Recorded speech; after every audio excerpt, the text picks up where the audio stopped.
Your focus is your reality. Just as you are what you think, your reality, the world you see around you, is what you pay attention to. By the way, welcome to the Empirical Sword. I'm Lord Master DLC 7-9. I believe that school doesn't teach, meaning we have to be the masters of our education, which means we have to go do the learning ourselves, especially about the important things that we really should learn, like your focus is your reality.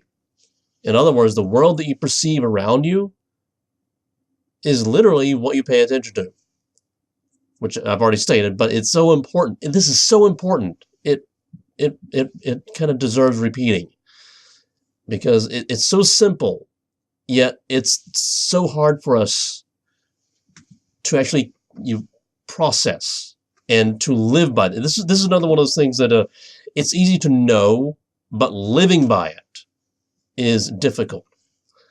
And this one's difficult because our very brains are wired for survival in an environment that wanted to kill us. An environment where we were basically starving to death, and we were not at the top of the food chain. There are a lot of things that wanted to eat us while we were starving. So our brains are hardwired to pay attention to things that make us afraid and things that make us angry, because these are the things that can threaten our lives. But just like in the previous video, the words that make us angry or words that make us afraid of something or someone, those words can't actually hurt us. Not physically, only emotionally.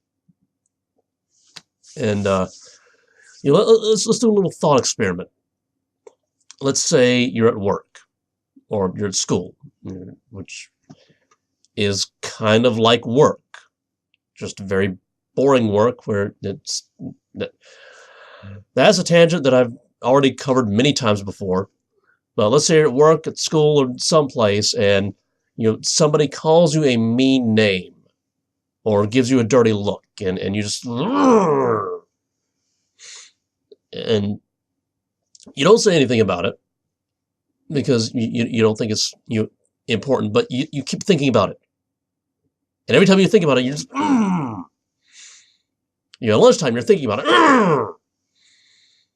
And then when you're at your desk or whatever it is you do, you every now and then you think about it, and every time you think about it, you're like, and then on the drive home or the bus ride home, if you're not old enough to drive or don't have a car, every few minutes you think about it. It's like, I don't like this person. And then you get home and you walk in the door and your family's talking to you. They want to know how your day was and how you're doing, what you did, and they're wanting to catch up with you. But the whole time you're thinking about this person calling you a mean name or giving you a dirty look, and you're just like, while your family's talking to you. Eventually that happens enough. You start to associate that with your family talking to you. Then every time your family starts talking to you, or you have to be around your family, I need to stop doing that because it's kind of hurting my throat. But hopefully you get the idea that dwelling on these things that make us angry or make us afraid keep us angry and keep us afraid throughout our daily routine. And eventually they make us angry and afraid during situations that really that either mean no harm to us at all or are necessary, like your job, or actually beneficial, like most people's families. And we start associating that anger and the fear with these things that we shouldn't be angry at or afraid of, like our families. And I'm getting this example from a book that I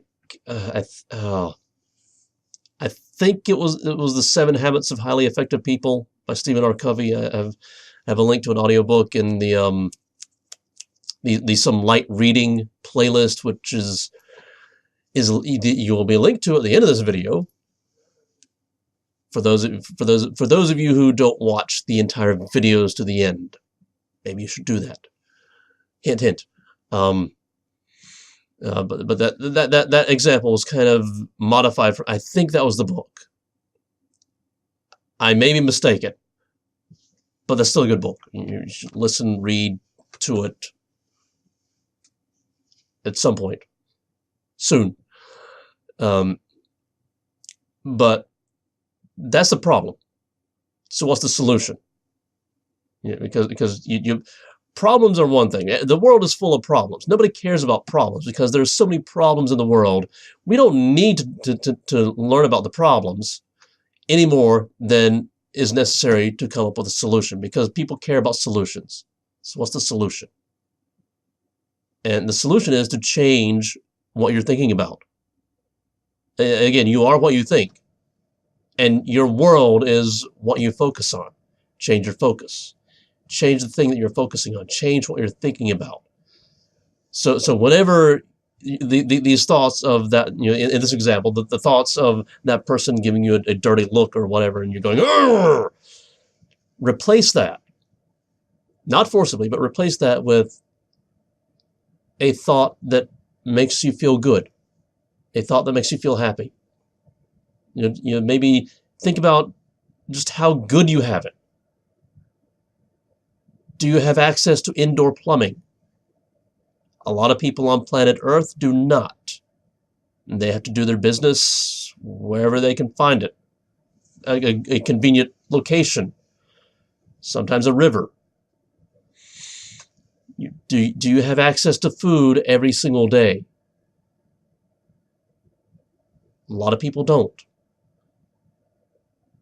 Do you have access to a place to hide from the weather when the weather is doing weather things like rain and snow? In other words, do you have a place to go home to? Some people don't. Some people do, but it's a cardboard box or a couple of planks stacked together, or maybe a hut made out of twigs. Do you have an actual house or something resembling a house? Just think about how amazing you have it. Because if you have an actual home, if you have a job that helps you pay the bills and buy access to food, and if you have indoor plumbing, you've beaten the odds. You're better off than a lot of people on planet Earth.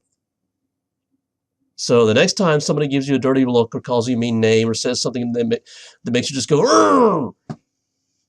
Think instead about how amazing you have it and how grateful you should be that you don't have it worse, and how lucky you are that you have it as good as you do. And by the way, this is something that I really need to work on myself. I'm not some all-knowing oracle of all-knowingness. I'm human too. And there are a lot of things that people say and do that make me go, "Arr!" And I know I said I would stop doing that, but it's kind of like a running gag now. And I was hoping this would be like a 5-minute video, but this is a very important topic right here. The ability. I mean, the last episode video, whatever I'm calling these, that talked about. What did that talk? I just recorded it. I've already forgotten what it's. Oh yeah, words can only hurt you if you let them. That was the basic theme of that video episode, whatever. That was the idea. The basic concept. This is how you make it happen.